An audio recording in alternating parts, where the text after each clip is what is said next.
Among the folk tales of India, there is a story that Aristotle, one of the great Greek philosophers and men of wisdom like Socrates, had instructed Alexander the Great to bring back with him from India, a country that was well known for its spiritual masters, a copy of the Srimad Bhagavad Gita as the guru-like embodiment of the spiritual knowledge of these accomplished sages.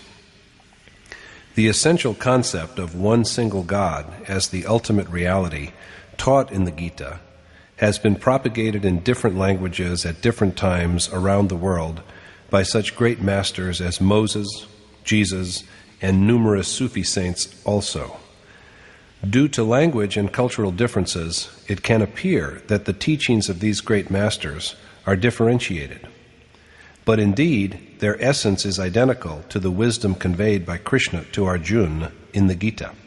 As such, the Gita is indisputably a spiritual textbook for the entire human race. By presenting the essence of Yatharth Geeta, Swami Adgadanandaji has made an invaluable contribution to all of mankind.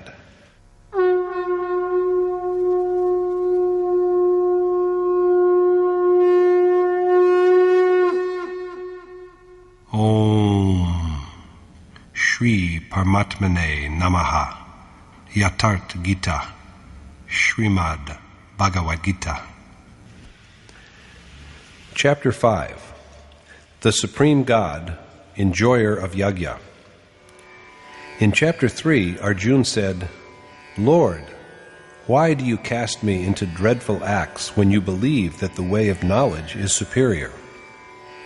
He found the way of knowledge easier to practice, for this way assures heavenly life in the event of defeat and the state of ultimate glory in that of victory. So there is profit in both success and failure. But by now he understands well that action is a prerequisite of both the ways. Yogeshwar Krishna has also urged him to rid himself of doubts and take refuge in a seer, because the seer is the only source of the awareness he seeks. However, before he chooses one of the two ways, Arjuna makes a humble submission.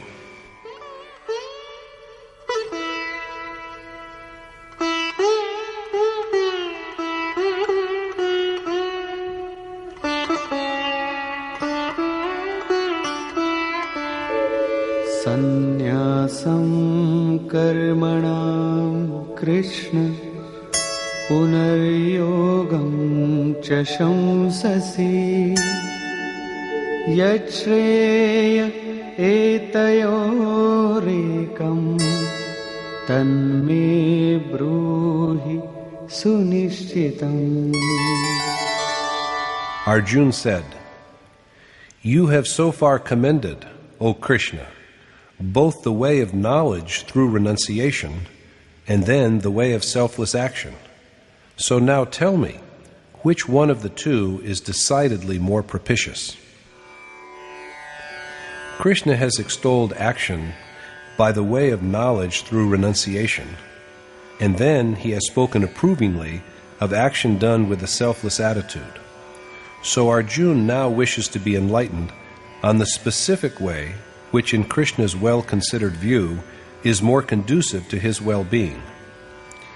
If we are told two ways for going to a certain place, it is but proper to inquire which one of the two is more convenient. If we do not raise this question, the implication is that we do not have to go anywhere. Yogeshwar Krishna responds to Arjuna's submission thus.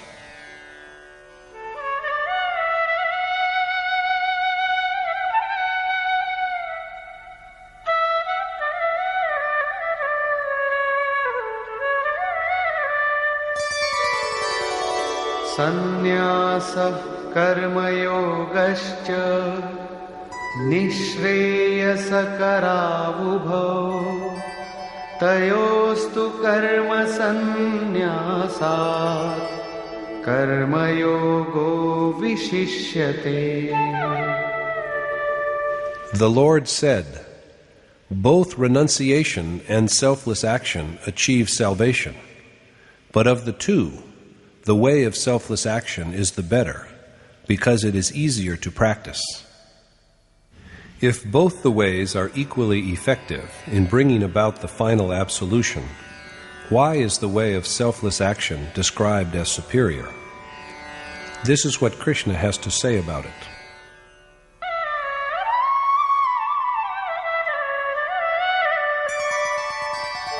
Gyeyah sanitya sannyasi yo na dveshti na kankshati nirdvandvo hi mahabaho sukham bandhat pramuchyate.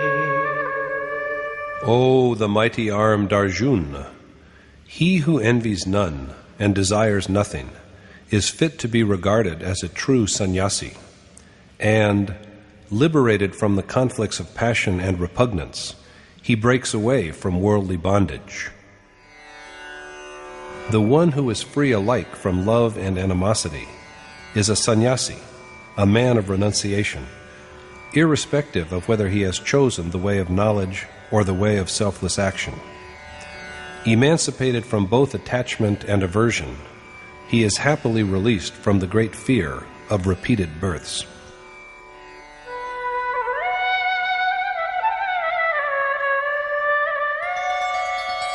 Sankhya yoga prithag bala pravadanti na pandita ekamapyasthita samyak ubhayor vindate phalam. It is the ignorant rather than men of wisdom who make a distinction between the way of knowledge and the way of action. For he who dwells well in any one of the two attains to God. Only they who know but inadequately of spiritual life find the two ways divergent, because the final outcome of both is the same, namely, attainment of God.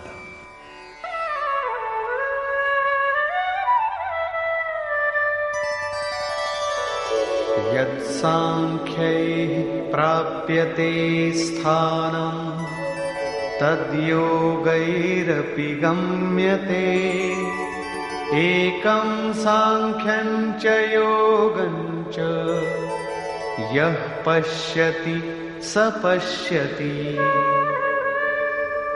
That man perceives reality who regards the way of knowledge and the way of selfless action as identical, because the liberation attained by knowledge is also achieved by selfless action. The goal which is reached by the worshipper of knowledge and discrimination is also achieved by the doer of selfless action. So he knows the truth who regards the two ways as similar from the point of view of consequence. Now, when the two ways converge at the same point, why does Krishna pronounce one preferable to the other? He explains,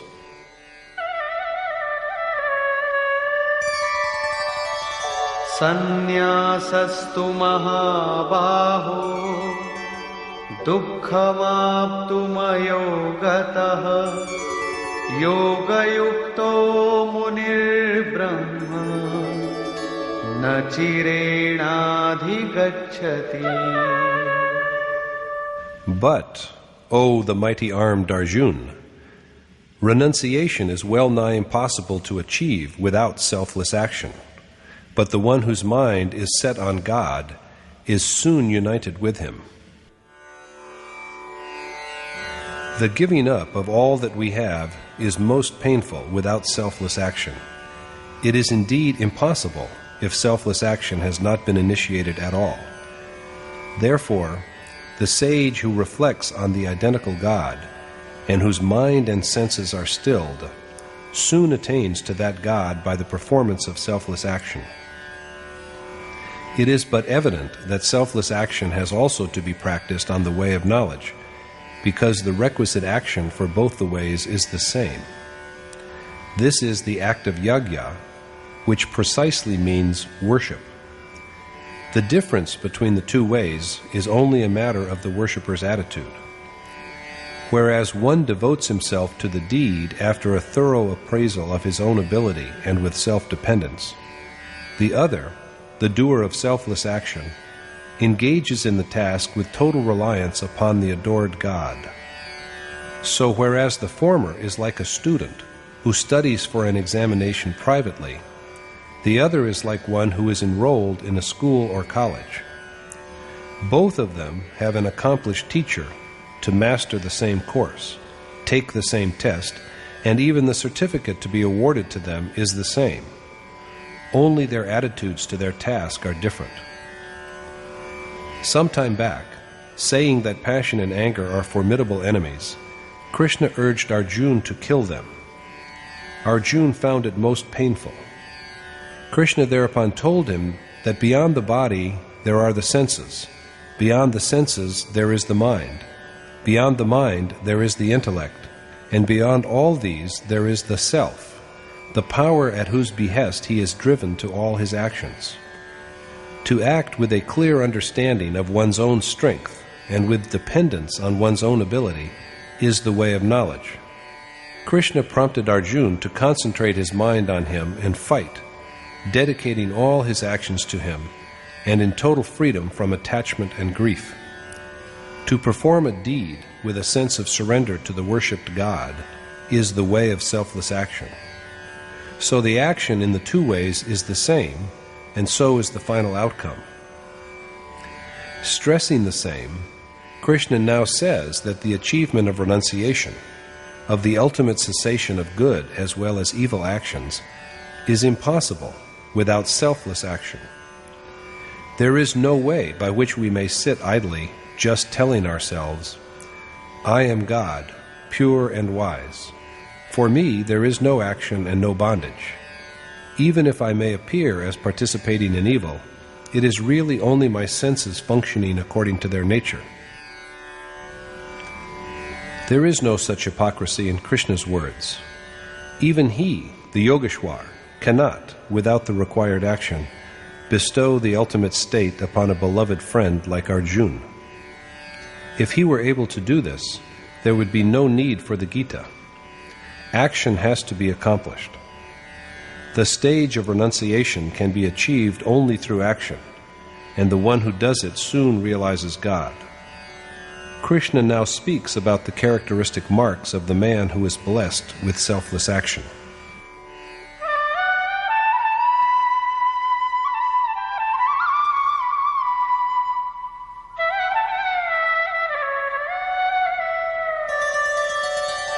योगयुक्तो विशुद्धात्मा विजितात्मा जितेन्द्रियः सर्वभूतात्मभूतात्मा कुर्वन्नपि न लिप्यते. The doer, who is in perfect control of his body through a conquest of his senses, pure at heart, and single-mindedly devoted to the God of all beings, is untainted by action, even though he is engaged in it. That man is possessed of yoga, of selfless action, who has conquered the body, whose senses are subdued, whose thoughts and feelings are spotlessly clean, and who has realized his identity with God, the Spirit of all beings.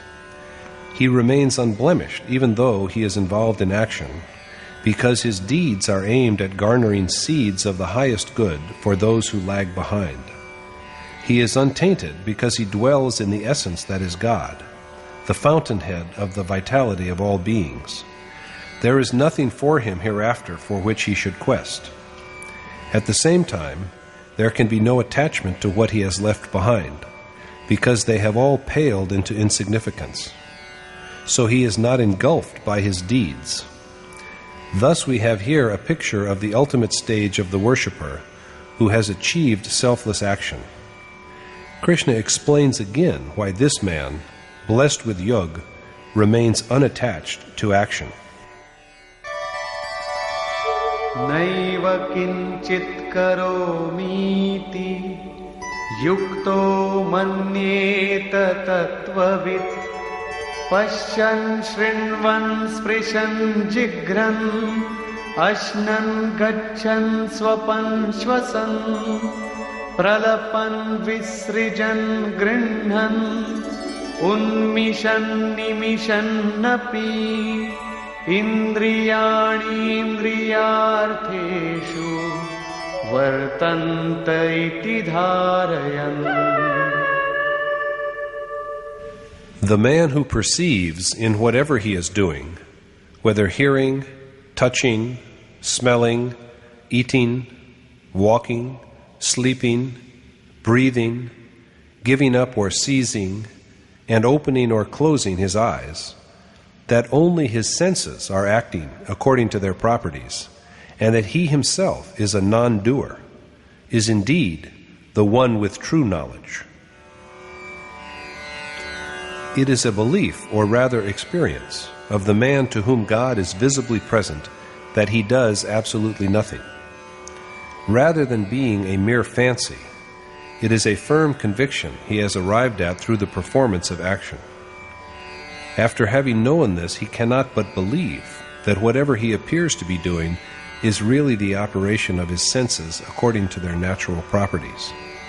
And when there is nothing higher than God whom he has apprehended, what greater joy can he aspire to have by touching any other object or being? Had there been something better beyond, there must have been attachment. But after the attainment of God, there is no further goal to strive for, and neither is there anything left behind for him to renounce. So the man endowed with attainment is unimmersed in action. This thought is now illustrated by an example.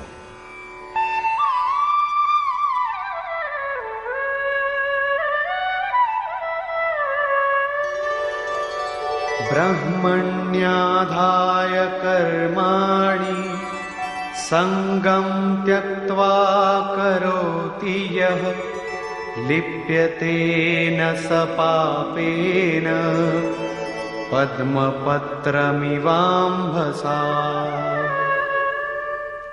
The man who acts, dedicating all his actions to God and abandoning all attachment, is untouched by sin as a lotus leaf is untouched by water. The lotus grows in mud, but its leaf floats above the water. Ripples pass over it night and day, but if you look at the leaf, it is always dry. Not a drop of water clings to it. So the lotus growing in mud and water is yet unsullied by them. Just so, the man, all of whose actions are merged into God, this dissolution occurs only with perception and not before, and who acts with total detachment because there is nothing beyond to be desired, he is unaffected by action. And yet he is busy with the performance of action for the guidance and good of the ones who are behind him. This is the point that is stressed in the following verse.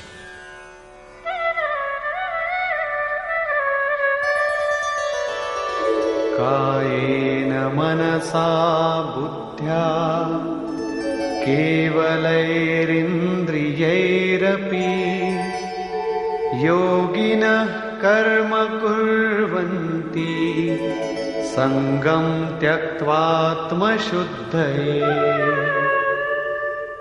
Sages give up the attachment of their senses, mind, intellect, and body, and act for inner purification.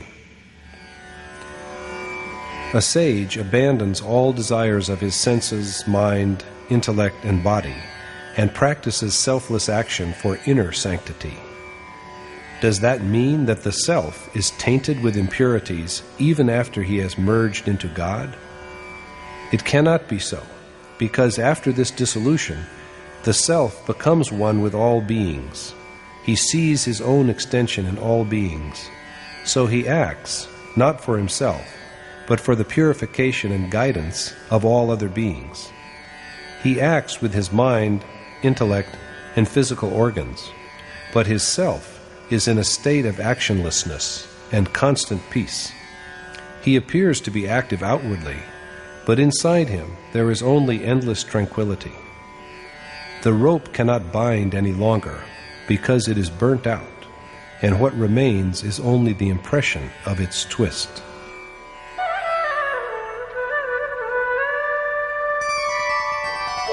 Yuktah karma phalam tyaktva shantimapnoti naishtikim ayuktah kamakarena phale sakto nibadhyate. The sage who sacrifices the fruits of his action to God attains to his state of sublime repose. But the man who desires rewards of action is chained by desire. The man who is blessed with the final outcome of selfless action and who dwells in God, the root of all beings, and who has forsaken desire for the fruits of action because the God who was the goal of his action is no longer distant from him. Such a man achieves the state of sublime peace, beyond which there is no greater peace, and beyond which he will never again know restlessness. But the wayfarer, who is still on his way and still attached, he has to be attached because the fruit of his action, God, is still unattained. Attached to the consequence of his action, he is fettered by it. So desires continue to arise until the moment of attainment, and the worshipper has to be on his guard right up until that point. My most revered teacher, Maharaji, used to say, "Mark me, Maya prevails if we are even in the least removed from God, and He is removed from us. Even if the attainment is to be tomorrow, today the worshipper is at best only an ignorant man. So the questing worshipper ought not to be careless." Let us see now what is further said about this.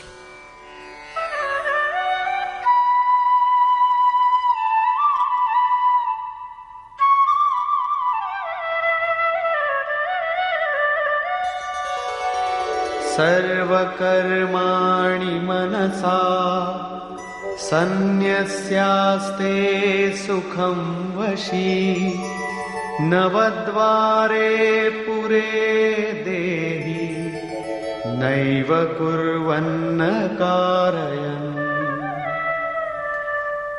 The man who is in perfect control of his heart and mind and acts accordingly dwells blissfully in the abode of his body with its 9 apertures, because he neither acts himself nor makes others act.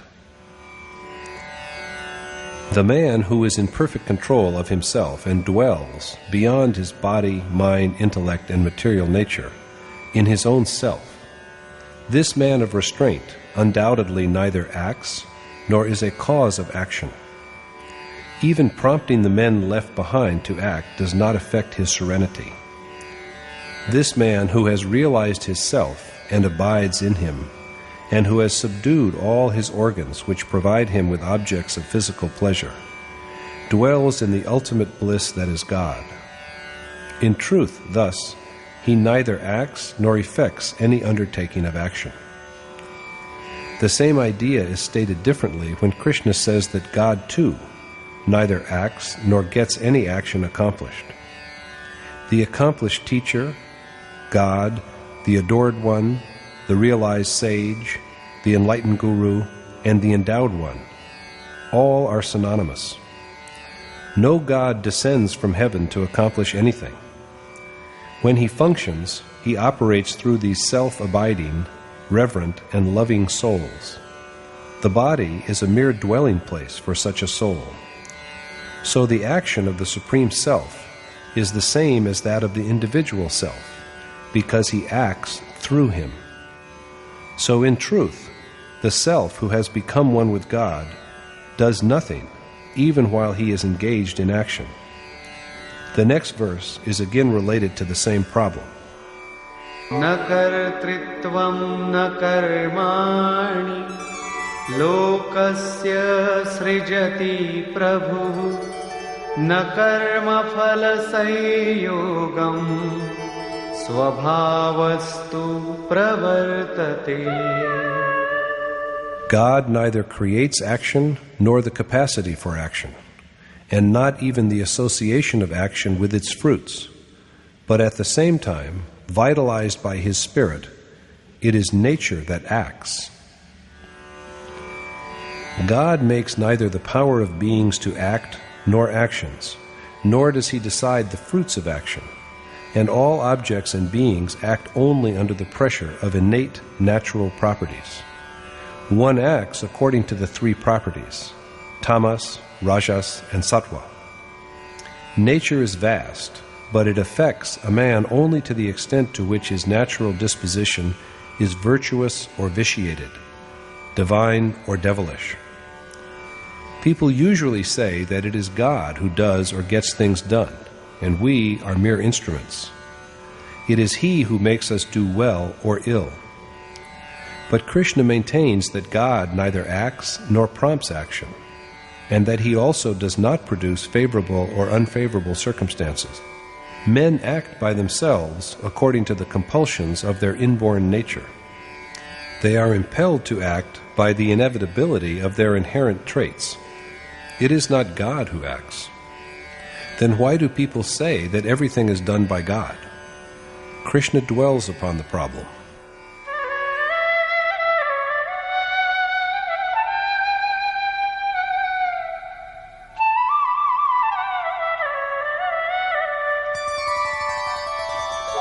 नादत्ते कस्यचित् पापं न चैव सुकृतं विभुः अज्ञानेनावृतं ज्ञानं तेन मुह्यन्ति जन्तवः. The all-pervading God, the Glorious One, accepts neither men's sinful acts nor attachment, because their knowledge is enveloped by ignorance, Maya. The one who has been named God is now described as the Glorious One, because he is embellished with sublime glory. That God, all-powerful and radiant, accepts neither our sins nor our righteous actions. But people yet say that he does everything, because their knowledge is clouded with ignorance. As yet the men who speak so are only mortal beings enclosed within bodies. Subject to delusion, they can say anything. So Krishna now elucidates the function of knowledge. Jnanena tu tadajnanam yesham nashitamatmanah tesham adityavajjnanam prakashayati tatparam. But the knowledge of one whose ignorance has been dispelled by self-perception shines like the sun and renders God brilliantly visible. The mind, whose darkness has been pierced through by knowledge of the self, and which has thus acquired true wisdom, is lit up as if with the light of the sun, and God is clearly manifested to it. This does not by any means imply that God is some kind of darkness, for He is truly the source of all light. He is the fountain of all light, but His light, it appears, is not for us, because it is not seen by us. When darkness is swept away by perception of the self, like the sun, the resulting knowledge absorbs His brightness within itself. After this, there is no longer any darkness. Here is what Krishna has to say about the nature of this knowledge.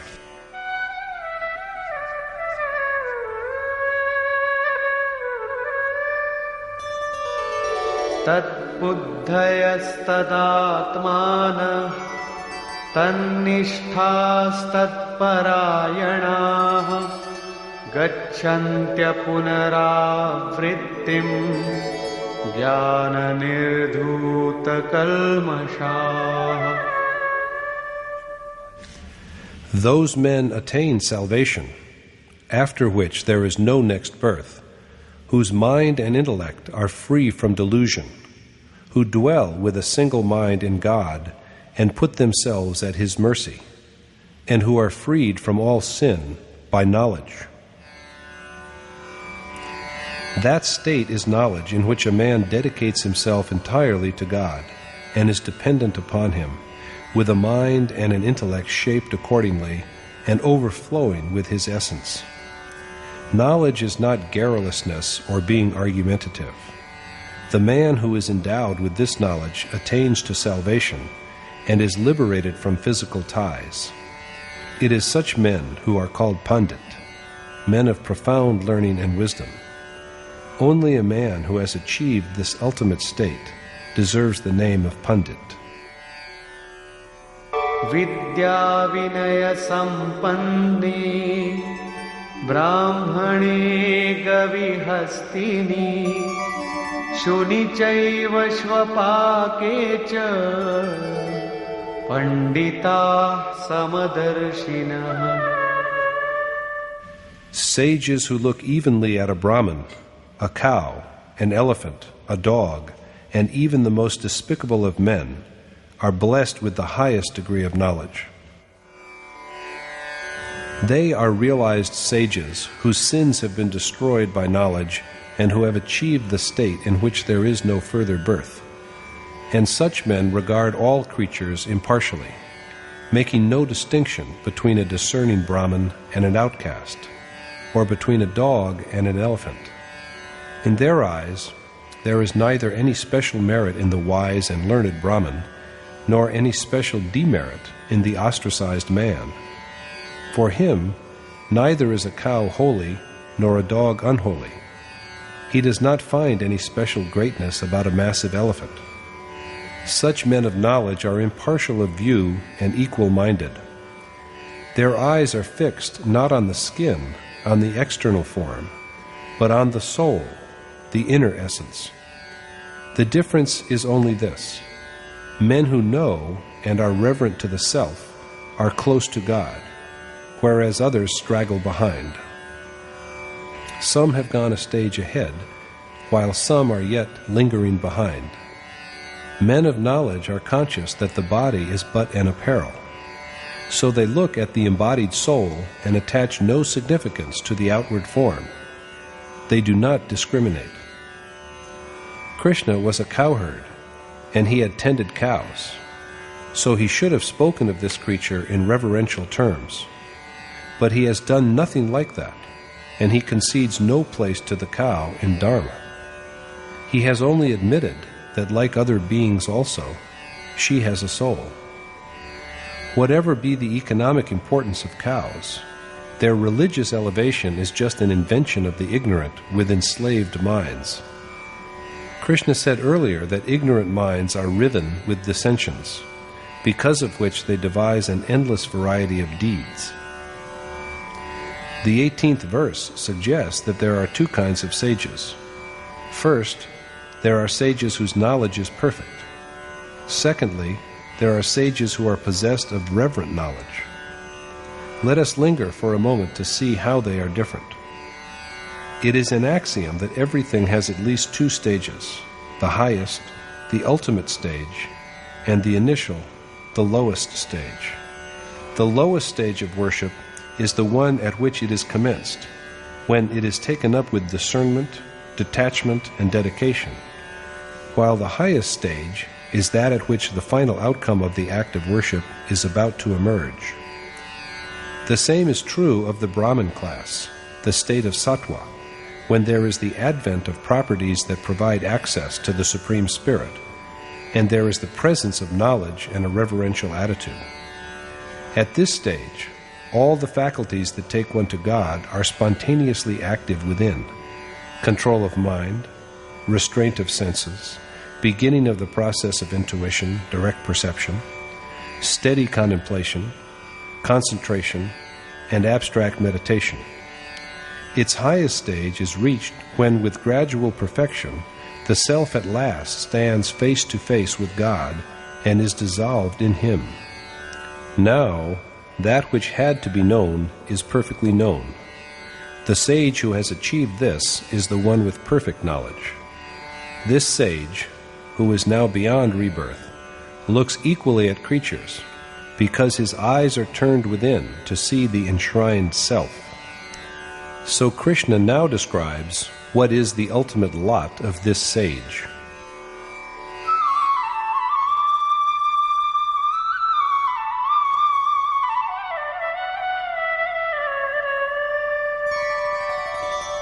इहैव तैर्जितः सर्गो येषां साम्ये स्थितं मनः निर्दोषं हि समं ब्रह्म तस्माद् ब्रह्मणि ते स्थिताः. They who achieve the state of equality conquer the whole world within the mortal life itself, because they rest in God, who is also unblemished and impartial.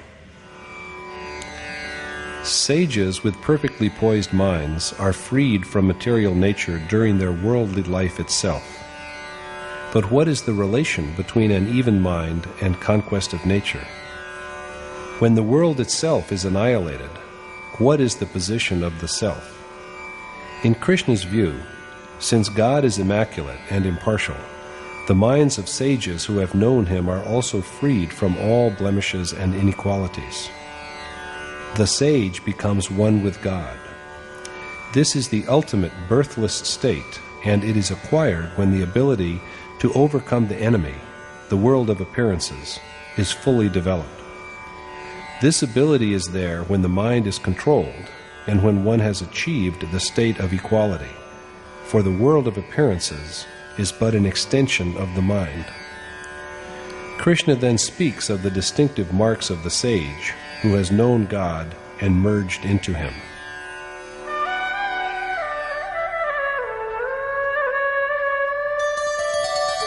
न प्रहिष्येत् प्रियं प्राप्य नो द्विजेत् प्राप्य चाप्रियं स्थिरबुद्धिरसम्मूढो ब्रह्मविद् ब्रह्मणि स्थितः.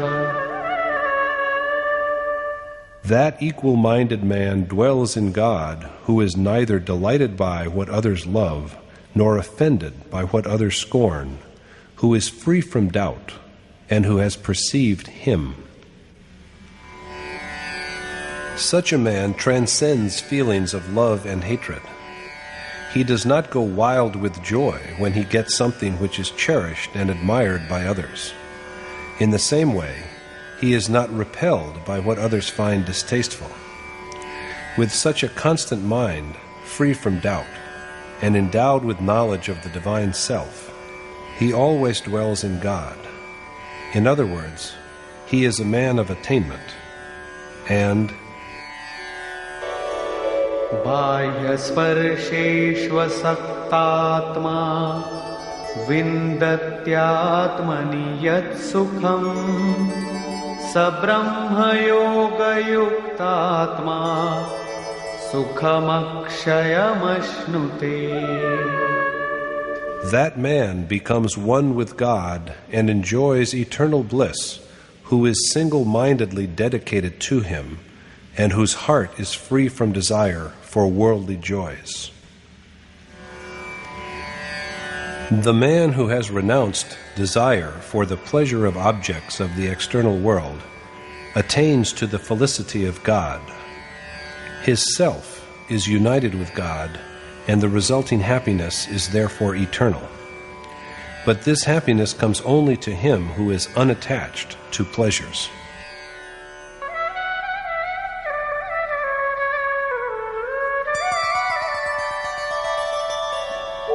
ये हि संस्पर्शजा भोगा दुःखयोनय एव ते आद्यन्तवन्तः कौन्तेय न तेषु रमते बुधः. Since the pleasures arising from the association of senses with their objects are a cause of grief and are transitory, O son of Kunti, men of wisdom do not desire them. Not only the skin, but all senses feel the sensation of touch, of contact. Seeing is the touch of the eye, as hearing is the touch of the ear. although seeming pleasant to experience, all the enjoyment arising from these contacts of senses with their objects only leads to miserable births. Moreover, these sensual gratifications are also transient and destructible. So Arjuna is told that men of discrimination are not entangled in them. Krishna then enlightens him on the evil that is embodied by attachment to these pleasures.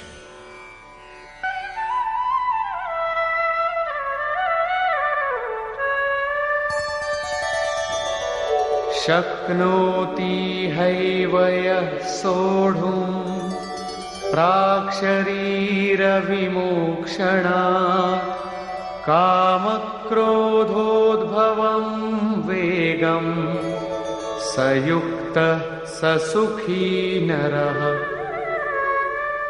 That man in this world is a true and blessed yogi who, even before the death of his mortal body, acquires the ability to withstand the onslaughts of passion and anger and conquers them forever. He is the real man, Nara, meaning Na and Raman, one who is not given to physical dalliance. Even while he is living in the mortal body, he is capable of facing the fierce urges of passion and anger and of destroying them. He has achieved selfless action in the world, and he is happy. He has won the happiness of identity with God, in which there is no grief. According to divine ordinance, this happiness is acquired in this mortal worldly life itself, and not after the death of the physical body. This is what Sant Kabir intends to convey when he counsels his disciples to place their hope in this life. The assurance that salvation comes after death is false and given only by unworthy and selfish teachers. Krishna also says that the man who succeeds in overcoming his passion and anger in this life itself is the doer of selfless action in this world, and he is blessed with everlasting happiness. Passion and anger, attraction and repulsion, desire for the touching of objects by the senses, are our mortal enemies, whom we have to vanquish and destroy. Krishna again dwells upon the nature of the doer of selfless action. Yontah sukhontararamah tathantar jyotirevayah sayogi brahma nirvanam Brahma bhutodhigacchati. The man who knows his self, and whose happiness and peace lie within, merges into God, and he attains to the final beatitude that lies in him. The man who is joyous within, at peace within, and illumined within by his perception of the self and the identical universal spirit, is a realized sage who is united with God and who attains to his ineffable state. In other words, there is first destruction of perversions, alien impulses such as attachment and aversion, then the emergence of perception, and finally submersion in the all-pervading ocean of final beatitude.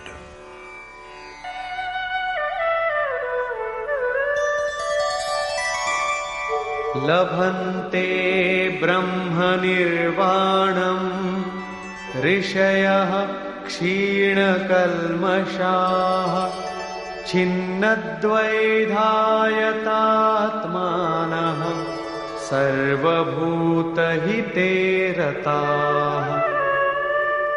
They attain to the eternal peace of God, whose sins have been destroyed by perception, and whose doubts are resolved, and who are single-mindedly concerned with the good of all beings. He is a man of attainment whose sins have been dispelled by his vision of God, whose doubts have been done away with, and who is wholeheartedly devoted to the service of all mankind. Only a man of this elevated state can help others, For how can he who has fallen in a ditch himself help others to get out? So compassion appears as a natural attribute of sages, and they, with their spiritual perception and conquest of the senses, realize the peace that comes with the final dissolution in God.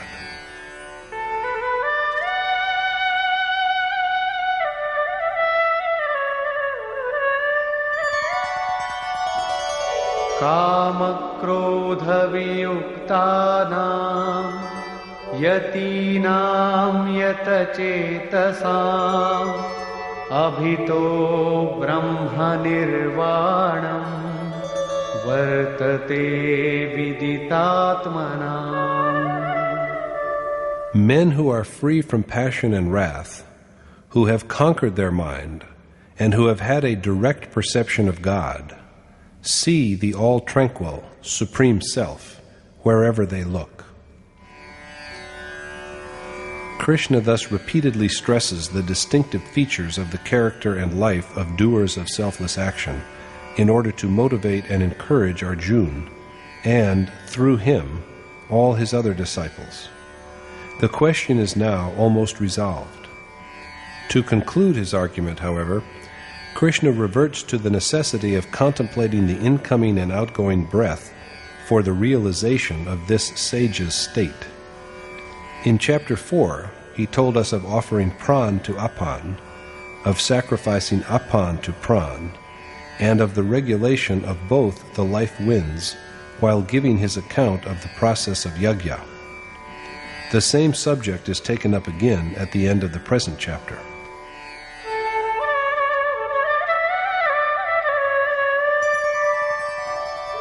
स्पर्शान् कृत्वा बहिर्बाह्यान् चक्षुश्चैवान्तरे भ्रुवोः प्राणापानौ समौ कृत्वा नासाभ्यन्तरचारिणौ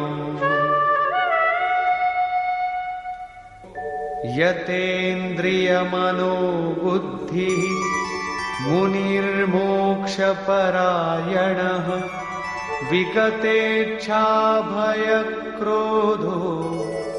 यः सदा मुक्त एव सः.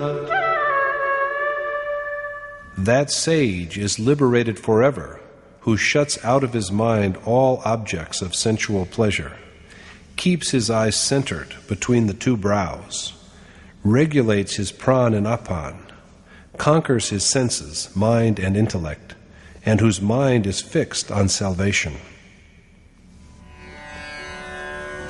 Krishna reminds Arjuna of the vital need of excluding from the mind all thoughts of external objects, as well as of keeping the eyes fixed steadily between the two brows. Keeping the eyes between the two brows does not simply mean concentrating them at something. It is rather that while the worshipper is sitting erect, his eyes should be pointed ahead in a straight line from the midpoint between the brows. They should not wander about restlessly and look right and left.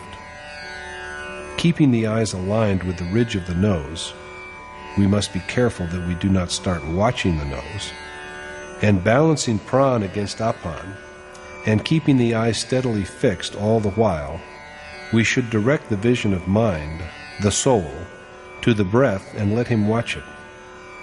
When does the breath go in? How long is it held? If it is held in for only half a second, we should not try to prolong it by force. And how long does it stay out? It is hardly necessary to say that the name in the breath will ring audibly. Thus, when the vision of mind learns to concentrate steadily on the inhaled and exhaled breath, breathing will gradually become constant, firm, and balanced. There will be then neither generation of inner desires nor assaults on the mind and heart by desires from external sources. Thoughts of external pleasure have already been shut out. Now there will not even arise inner desires. Contemplation then stands steady and straight, like a stream of oil. A stream of oil does not descend like water drop by drop.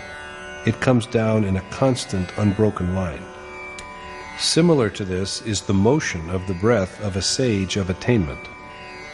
So the man who has balanced his pran and apan, conquered his senses, mind and intellect, freed himself from desire and fear and anger, perfected contemplative discipline, and taken refuge in salvation, is ever liberated. Krishna finally discourses upon where this sage goes after liberation and what he achieves.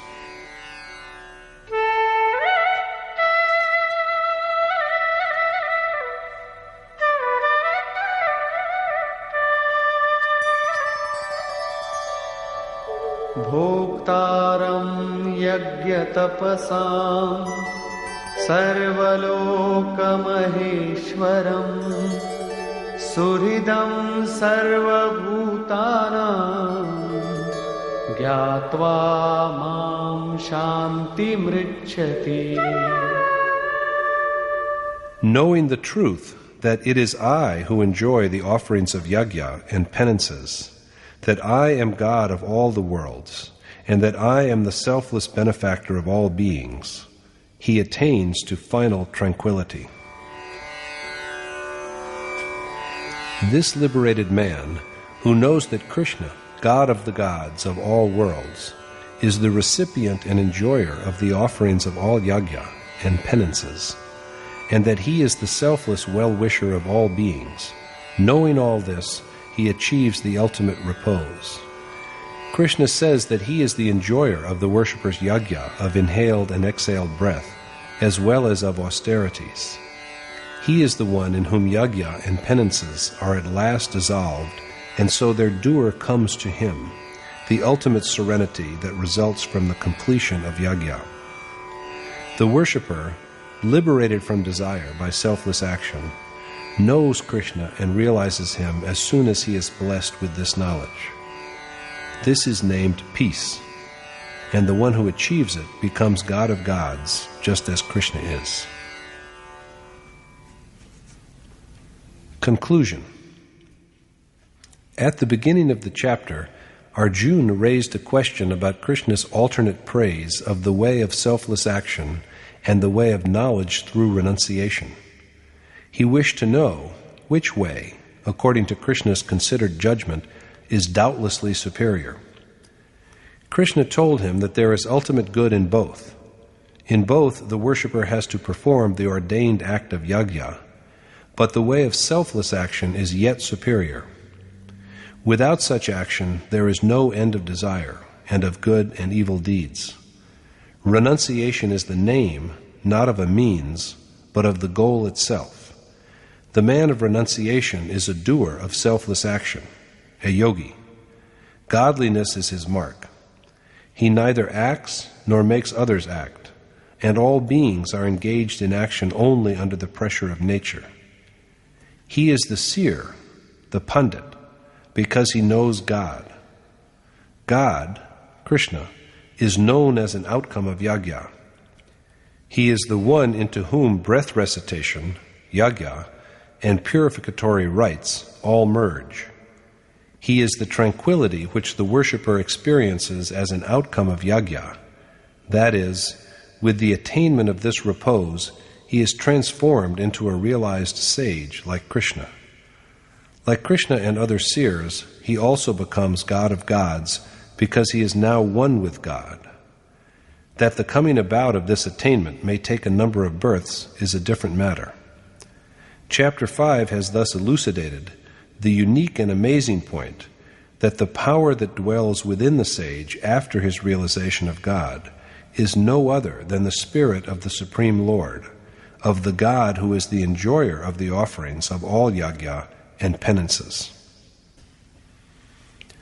Thus concludes the 5th chapter in the Upanishads of the Srimad Bhagavad Gita on the knowledge of the Supreme Spirit, the science of yoga, and the dialogue between Krishna and Arjuna, entitled Yagya Bhukta Mahapurushasht Maheshwara, or the Supreme God, enjoyer of yagya. Thus concludes Swami Adgaranand's exposition of the 5th chapter of the Srimad Bhagavad Gita in Yatharth Geeta.